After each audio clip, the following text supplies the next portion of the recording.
Domino, motherfucker. Say about good.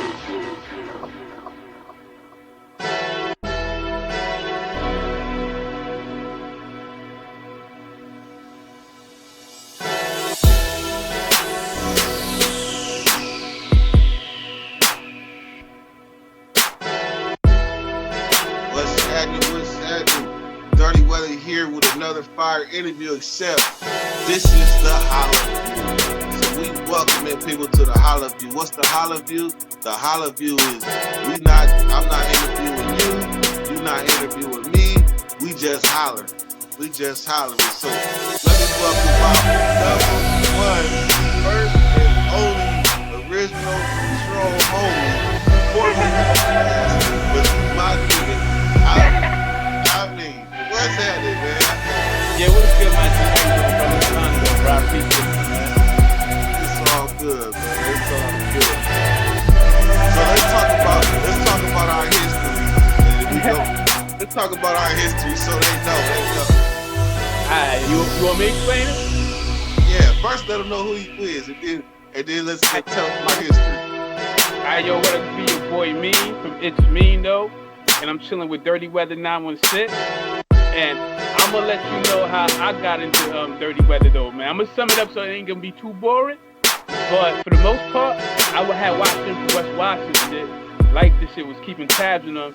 And then I started doing my thing, though, man. So I started getting to do my YouTube, doing my channel reviews. And I had went on one of his lives. And he's cool, though. But then he said some shit, yeah, and I ain't gonna frown no why, but it pissed me the fuck off for whatever reason, I don't know why. This nigga said, yo, it's 18 people in here. If everyone donates $1, it's $18. So I said, what? Yo, shit, I'm like, why this nigga asking for money?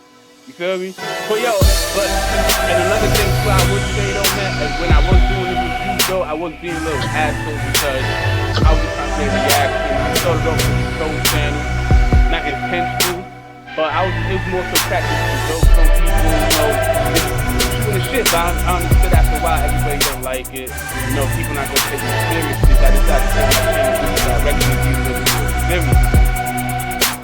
Hey, yeah, so first of all, I appreciate it. Whether you do it or not, I had discussions with some of my co-workers or counterparts, and they decided that the best course of action was to not respond. I was like, he ain't respond. I was like, but some people from your shit responded to me though. They were like, we're here on the Happy 36916 LLC. We just want to let you know that we appreciate you. We appreciate all the feedback, good and bad. And I was like, all right, bet you got it though, man. But I didn't know you heard that. I was just like, you probably mad at me. It was a little hard. I bet. Well, it's the way it kind of came off. It would be a little asshole.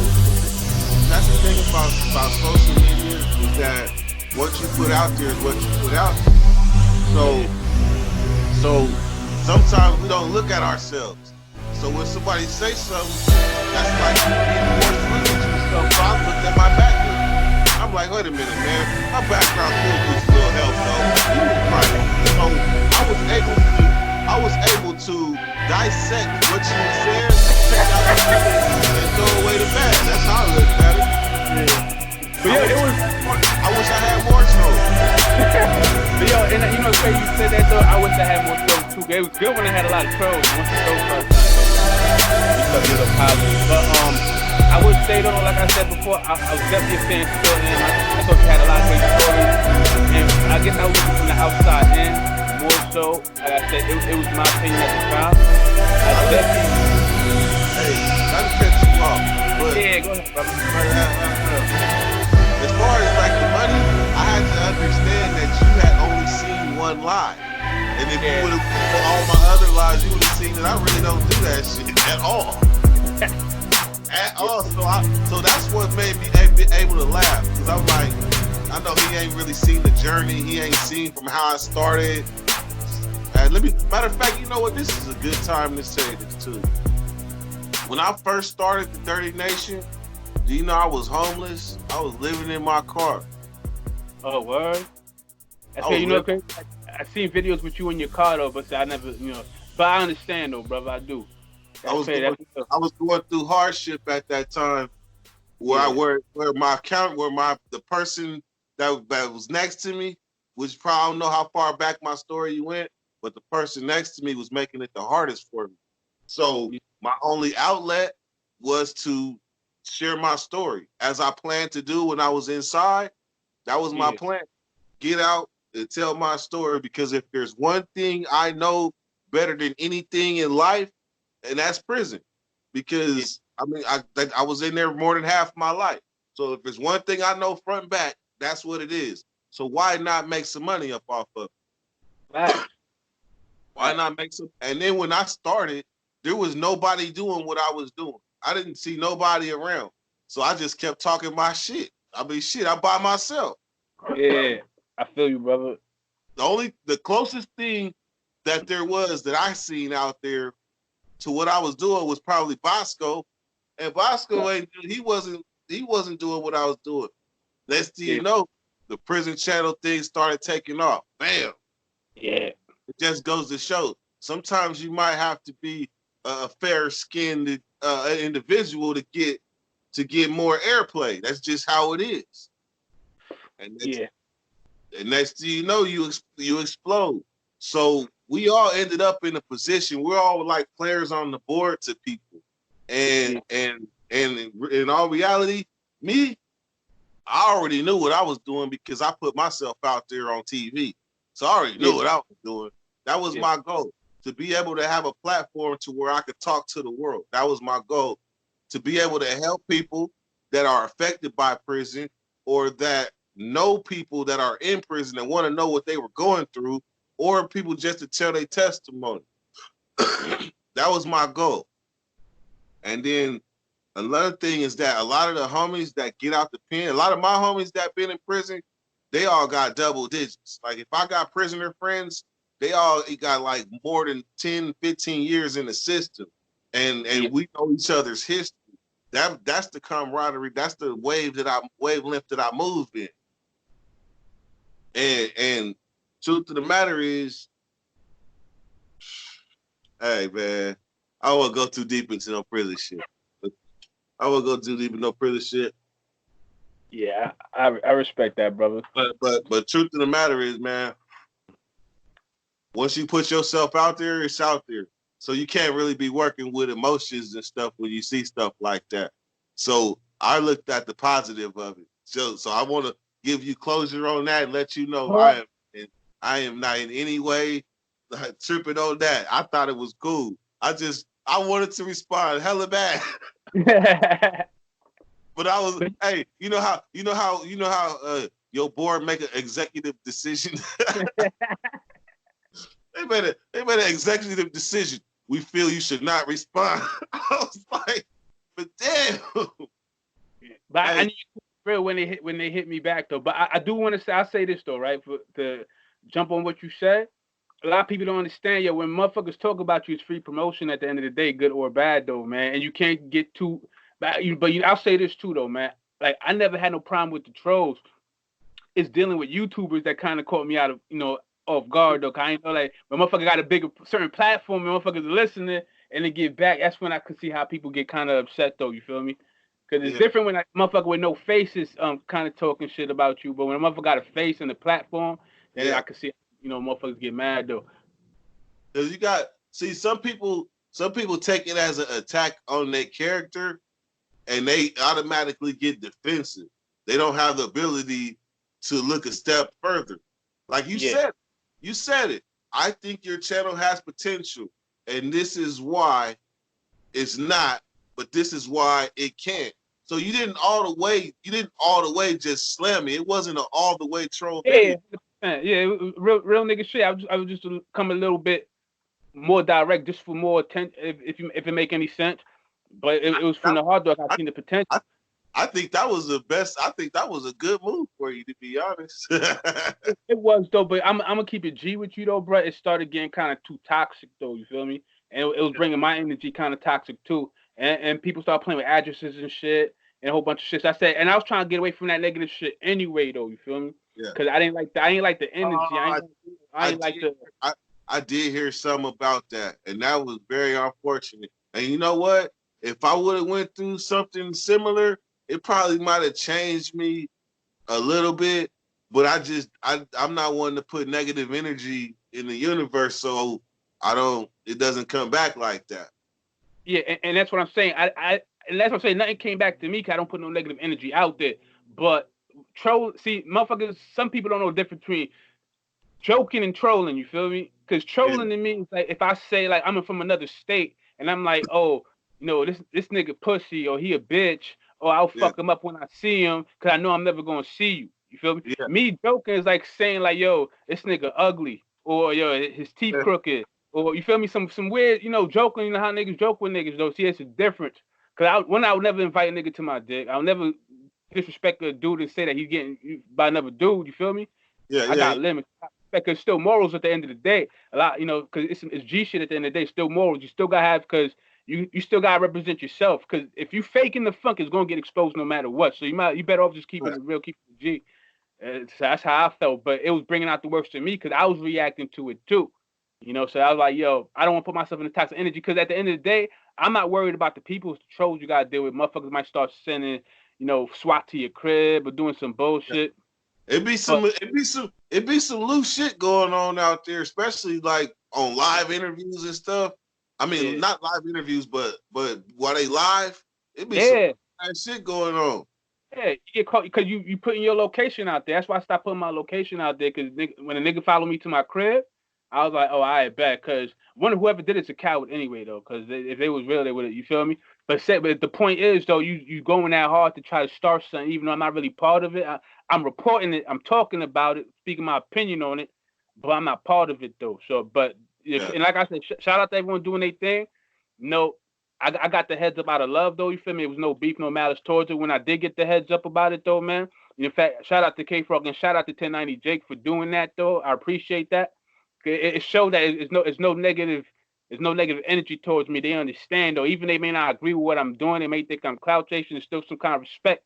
That's why at the end of the day, whether people like them or not, I respect them, though, and I like them whether they white, black, Asian, whatever like that. They doing their thing. So I got some kind of respect. Can you like the Dirty Nation? We in California. A lot of us, well, we all over the world, but some of us may or may not be familiar with K Frog or what happened. What happened? So, like, I mean, I want to know. I'm curious. As far as what, like, the whole what to sum it up? I'm gonna say it like this because I'm not trying to start instigate with other parties, though. You feel me? So I'm not trying to bring up past shit. I don't want people to think I'm instigating. But as far as my situation, though, in the beginning I started kind of roasting, though. You feel me? Everything was cool, but it was still love. And then it was a situation where I had, that whole in the paint bullshit was happening, and he kept on coming to my chat. So even though I didn't agree with what he was doing, I still supported him because he supported me.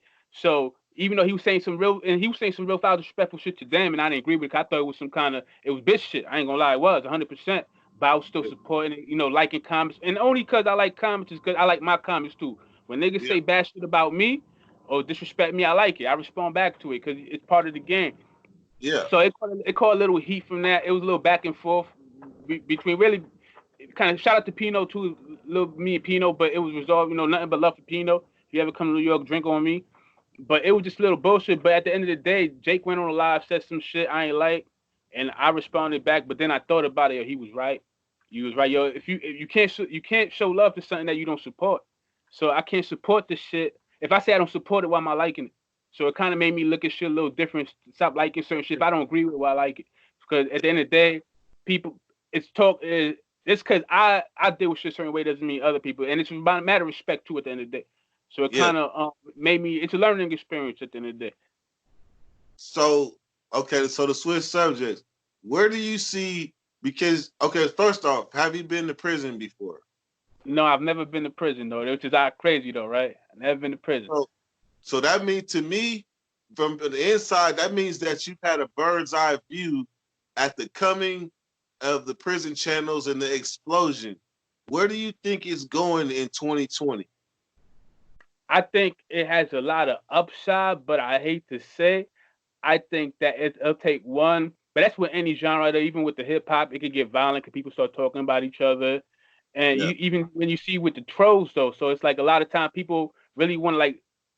Sometimes someone be in another state and you want to whip their ass back because they keep talking shit about you, but you can't reach to them. Right. It'll get to a point where people are close to each other, or I say, like if you got rapper money, is different. The motherfucker can get touched anyway because you don't know when you're gonna bump into somebody though. You feel me? It's Yeah. with the YouTube shit, it's a little harder. It's gonna be harder to bump into somebody. But what if someone right there? Or what if someone pull up, or niggas play with the addresses? It don't even gotta be you. It could be someone who supports you, pull up with mad goons, and you call lag and get anybody can get got. I don't give a fuck who you are. Anybody could get, or even you respond back, now you locked up. So I hope it don't get that far. But for the most part, I think it's a lot of boom and growth on it, though, man. I think there's a lot of good people from it too, though. Even if it's prison, a lot of people you meet, a lot of positive people who done changed their life. People, Yeah. I learned a lot of shit from it too. Even though I never been in prison. We're all one mistake away from getting locked up, though. So I'm not safe from getting locked up as we speak. 'Cause all it takes Yeah. for me losing my shit, going out there, 5 to 10, 10 to 15 with that aggravated assault, anything though. You feel me? So I know that. That's why I respect it. That's why I got enamored with it because it kind of gave me a glimpse of the inside. Because even when you know niggas who get locked up, you're not gonna really ask them about that because something you don't really talk about though unless they want to Right. bring it up. Yeah, you know. So So all I never. Yeah. so all of a sudden you went from not really having an outlet of understanding to all of a sudden a explosion of Yeah. understanding and depth.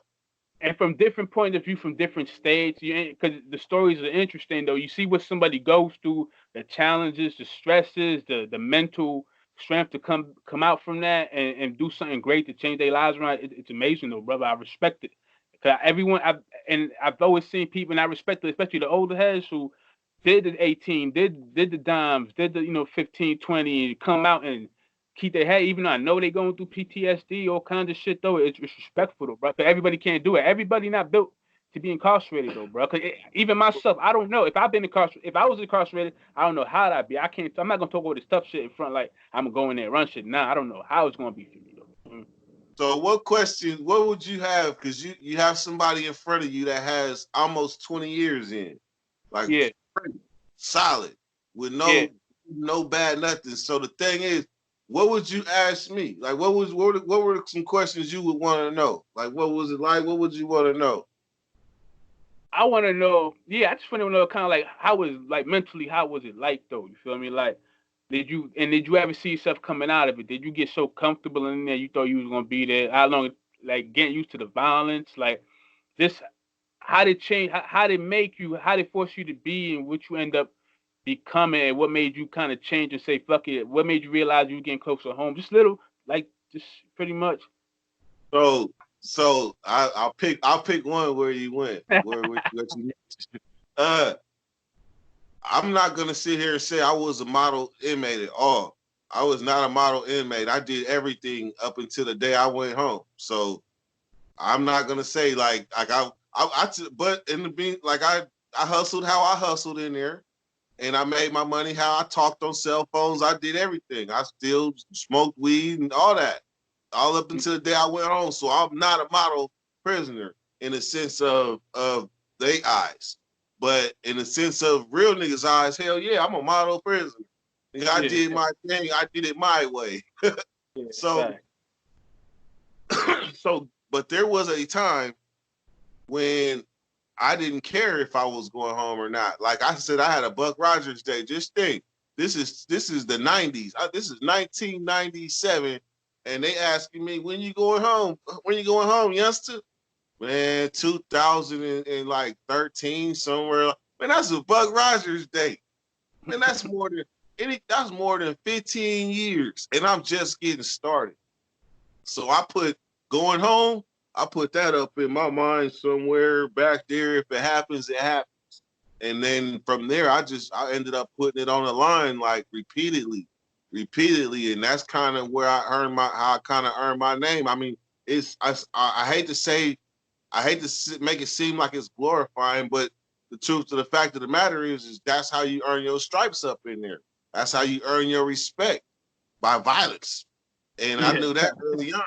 And I didn't have nothing but time to give. So, I mean, even I had a year left to the house, and I was still bringing in watch phones and other various things into the institution. I had a fight less than a year to the house that I had the choice to walk away from. So I was not I was not a model inmate. Yeah. But I went through all the transitions though. That's for sure. I went through all of them. So how was it, doing that much time, but then coming home though? Like, how was it? Like, what was different for you though? Like, what was the difference? Like I know cell phones probably. I mean, you did say cell phones though, but like all kinds of like crazy shit, like smartwatches and all that. Like, was you up on that? And put it like this: in 2010, 11, that was the first time I had a watch phone, and I was in prison. And they had, and these ones to get, you had to go on the website and order them from China. This is before the Apple Watch. Remember the Apple Watch? Yeah. This is before that. They been had watch phones, but you just had to get them. You had to get them from overseas. So I would get them, have my girl order them, get them, and had her go to the courthouse and walk through the metal detector to make sure that they didn't set the metal detectors off. So on my little visit, get my little thing, and I'm shit that way. And then I took the band off, so I used to have it on a string, so it was like a little stopwatch. So I was ahead of my time. So I ended up, man, the first one I got, right, I call that motherfucker the Super Bowl watch. That motherfucker looked like, that motherfucker watch was so big and shiny. I was like, man, there is no way I could wear this to the yard or nothing. So I said, let me test this out. So there was a poker game, and I had my Asian partner wear it to the poker game. I watched it so I could stand to the side and see how they react. So he go to the poker game, he pull his sleeve up, and all of a sudden you see every head at the poker table go. They like, what is that? It's like, I don't know what it is, but it's so big, it better be a phone. That's all they could think of, but nobody had ever seen a watch phone before. So we already knew that was a failed plan right there. I'm using it, though, in my cell and all that shit, but I go to try to sell it, right? I take it to work, to the kitchen, but the dude flaked on me. I'm letting it go for the low, too. I'm letting it go for like 700. That's the low for a phone, a watch phone. And look. So when I couldn't sell it, I had my partner take it back. That same dude I had wear at the poker table. And as soon as, because he came to the kitchen, I worked in the kitchen. I had to give it to him so he could take it back to the unit. Man, as soon as he got back to the unit, man, they must have the police must have ran in there, gavelled him up. I was like, damn, watch go. So then they hit a cell, and then they got my other phone up out of the cell. I was mad at this. I went from cool to the gang. Like, I'm double phoning this bitch. So I was like, oh. like they just pulled the rug from up under me. Oh. That's crazy though, man. I mean, do you still keep in touch with some people in there though, man? Like, I'm gonna tell you some real shit, man. Yeah. It's similar to when motherfuckers go to war, right? Yeah. And then where you fighting side by side with this person, you know he gotta have your back, you know he gotta have your back, and it's kill or be killed. Like you damn near back to back with machetes in the jungle. That's what it's like being in prison with comrades. And the weak get separated to where it's only the strong survive. And that strong have a bond from experiences and teachings from different type of G's to where we all have a like mind. That camaraderie right there is still prevalent to this day. And there's some people that have been out of prison for 5, 6, 7, 8 years, but we all know what's going on with each other. And we're not just from one hood. We're from all over this city. Oh. And then to make matters worse, when we go to prison, we know how to branch out with people from other cities to where we come home and we can go to LA like it's nothing because the homie Whoop-de-Whoop that we met from Anthers Park is inviting us to come in because we was on some real shit in the pen, and then you come home and you still My bad, my shit just went off. That's interesting though. So like, I know you was in there for a bit though, man. I don't know if you want to talk about like your affiliation and shit like that though. I don't know if you want to talk about. It's up, man. Hey, my so shit. Like, how was it being like blood in there though? 'Cause I know like how was it like how was this all the shit? How was a lot of segregation in there though? Always outnumbered for one. Being a blood and CDC, always outnumbered. And then like every ride I've been in, we was always the shortest. So it was harder to be a blood. Like it was just harder because everybody, like, think of it like this. LA is a big ass place. So you got Crips from everywhere. And they all have to be on the same page and move in the same accord. The up north bloods, we're different than the ones from down south, but we all still bloods and we'll all come together. We even sometimes get into it with each other, but we'll always come together. Like if it's a LA blood getting jumped by two Crips from LA, I gotta jump in and help them, even though I'm a blood from up north. I gotta jump in because it's bloods, and it's still like a blood council that connects the north and the south, where it's general blood rules. That's what's up, man. That's real. Yeah, and that's what I'm saying. Like, yo, when I hear your story, brother, it's like that's some real shit, and it's crazy how you came in even after everything and showed me a lot of love though, bro. It showed that you definitely thick as skin and shit like that though, man. And like, cause a lot of motherfuckers get mad, hold grudges, and it's like it's not even that serious though. But it shows a lot of character too, though, man.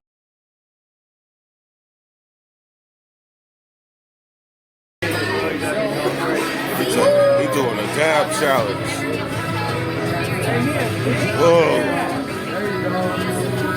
Whoa. Whoa. Where's Yoda when you need help?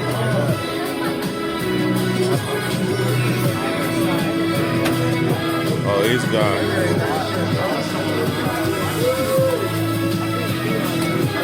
How much still hell have we left in there? Fuck it, go for it.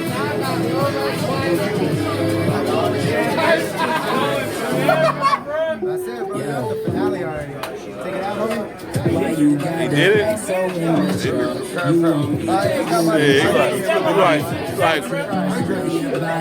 He like, pay me in dabs. Don't pay me in blood, pay me in dabs.